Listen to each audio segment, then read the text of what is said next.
अपने पसंदीदा शो के फुल एपिसोड देखने के लिए अभी डाउनलोड करें दंगल प्ले ऐप।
মালিক কখনো ভোলেন না, না আপনাকে না আপনার সামনে প্রদীপ জ্বালাতে।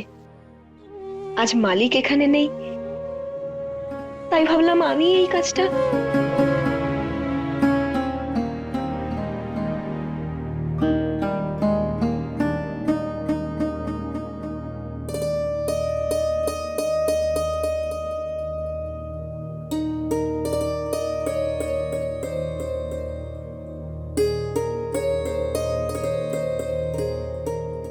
মালিক মালকিনের এই গানটাই শোনেন, কিন্তু এটাকে চালায় কি করে আমি তো জানিও না।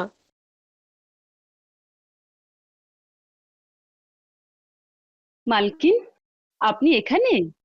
হ্যাঁ, আমি মালকিনের ছবির সামনে প্রদীপ জ্বালাতে এসেছিলাম। তুমি কি জানো এটাকে কি করে চালায়? দেখুন, এটা হলো সিডি আর এটা হলো সিডি প্লেয়ার। এটাকে এখানে রেখে এই বোতামটা টিপে দিতে হয়।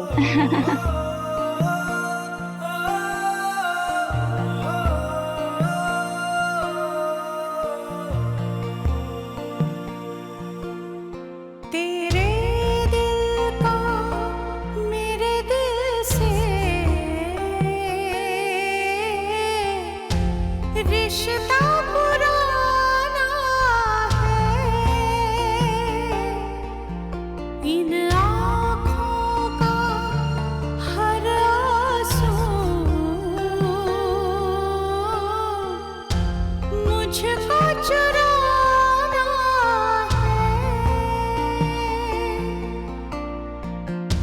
रिश्ता पुराना है, आंसू चुराना है। পিসিমা, কি হলো মালকিন? পিসিমার নাম শুনেই গান বন্ধ করে দিলেন? ভয় লাগে না? আমিও তো খুব ভয় পাই। তুমি না খুব দুষ্টুমি করছো। চলো যাও এখান থেকে, চা নিয়ে এসো। আদা, পুদিনা আর এলাচ 2 চামচ চিনি দিয়ে। কিন্তু এই চাটা তো মালিক খায়, আপনি তো এই চা খান না। আমার চা খেতে ইচ্ছে করছে, তুমি যাও এখান থেকে। মালিকের কথা মনে পড়ছে, তাই না? আমি এ বিষয়ে কথা বলতে চাই না, তুমি এখন যাও তো এখান থেকে। আচ্ছা, এবার আমার থেকেও লোকাবেন। বলুন না, মালিকের কথা মনে পড়ছে? মালিক এখানে নেই, মনে তো পড়বেই তাই না? ওনার কথা, ওনার অভ্যেস মনে পড়বে। এই যেমন ধরো, যেমন? মালিক যেমন করে আমাকে বলেন, এই মেয়ে এদিকে আয় তো একটু।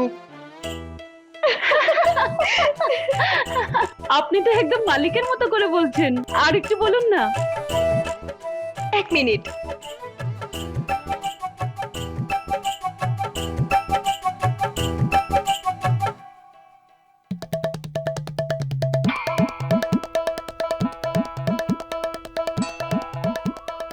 এই যে মেয়ে, যা এখান থেকে, গিয়ে 1 কাপ চা নিয়ে আয় তো।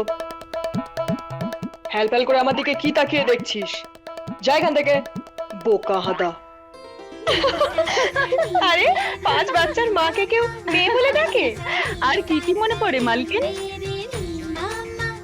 যখন বৃষ্টির জল লেগে সিঁদুর কপাল গড়িয়ে নামছিল, তখন মালিক নিজের হাতে মুছেছিলেন আর আমাকে বলেছিলেন এটা ব্যবহার না করে অন্য কিছু ব্যবহার করতে, তাহলে সেটা স্মৃতিতেই থাকবে।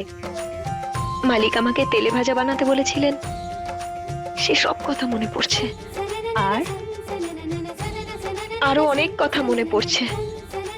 যখন বাৎসরিক কাজের পর বড় মালকিনের ছবি আমি এখানে টাঙাতে এসেছিলাম, মালিক ঠিক এইভাবে ধরেছিলেন আমায় আর টুল থেকেও নামিয়েছিলেন। সে সব কিছু মনে পড়ছে। একদিনকে আমরা একটা কাজে বেরিয়েছিলাম, তখন মালিক আমাকে গাড়ি চালানো শিখিয়েছিলেন আর নিজেই গাড়িটা ঠেলেও ছিলেন। যখন মন্দির থেকে তুলে আমাকে গেস্ট রুমে এনেছিলেন, সেই সব কিছু ভীষণ মনে পড়ছে। আদা, পুদিনা, এলাচ দেওয়া চা, সেই সব কিছু।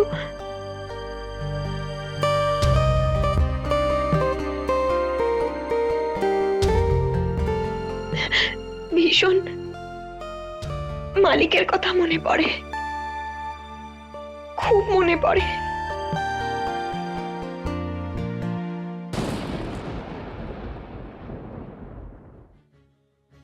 যার সন্তান কষ্টে আছে, সুখে নেই কোনোভাবেই, সেই মা শান্তিতে কি করে থাকবে? ওদিকে এবাড়ির বড় ছেলে হিতেন গ্রামে নিজের শাস্তি ভোগ করছে। ছোট খাটে এপাশ ওপাশ করতে করতে কোনোভাবে রাত কাটাচ্ছে, শুকনো রুটি খেয়ে দিন কাটাচ্ছে। বাড়ির ছোট ছেলে ওদিকে হাসপাতালে আছে, ও অনেক কষ্টে দিন কাটাচ্ছে। ওদের মায়ের কোনো অধিকার নেই এখানে সুখে শান্তিতে থাকবে, ভালো বিছানায় শুতে পারবে, ভালো খাবার খাবে।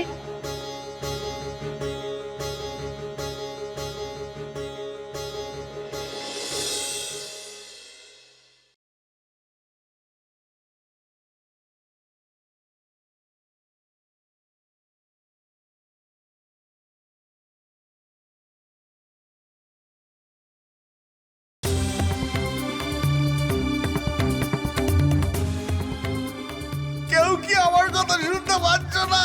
দাও না, একটু দাও না, অল্প একটু দাও না।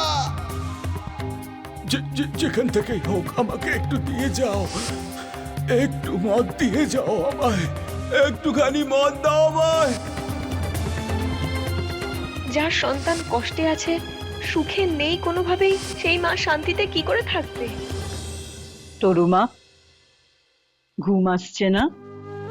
বাচ্চা ভালো না থাকলে ওরা যদি ঘুমোতে না পারে, মা কি করে ঘুমোবে? মা, আমার হিতেন সন্তরীর বাড়িতে দাসত্ব করছে, আমার মৌলিক নেশা মুক্তি কেন্দ্রে আছে। দুজনের ভাগ্যেই বাড়ির খাওয়াটুকুও জুটছে না। আমি কি করে শান্তিতে ঘুমোবো মা? বাচ্চাদের যদি দুঃখ ঘিরে থাকে, কোনো মা কি নিশ্চিন্তে ঘুমোতে পারে মা? তুই একলা নয় যে তোর ঘুম আসছে না। সন্তুও মন্দিরের বাইরে বসে আছে, ও ঘুমোয়নি। ও মৌলিককে নিয়ে চিন্তিত। তোমাদের দুজনের লক্ষ্য তো একই, মৌলিক আর তার খুশির জন্য। তোমরা দুজনেই তো মায়ের কর্তব্য করছো, মায়ের দুঃখ ভোগ করছো। তফাৎ শুধু তোমাদের ভাবনায়। ভগবানের কাছে প্রার্থনা করি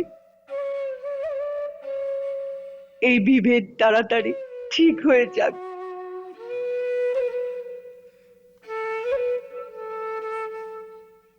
পার্থক্য তো থাকবেই মা, আর পার্থক্য হলো এটা যে মৌলিকের মা হওয়াটা আমার অধিকার, আর ওই যে ওই বুদ্ধ সন্তরীটা আমার এই অধিকারটা আমার থেকে কাটতে চায়। এই যুদ্ধটা আমি ওকে জিততে দেব না মা। ও আমার মৌলিকের মা কখনো হতে পারবে না, কখনো হতে দেব না মা, कखनो ना।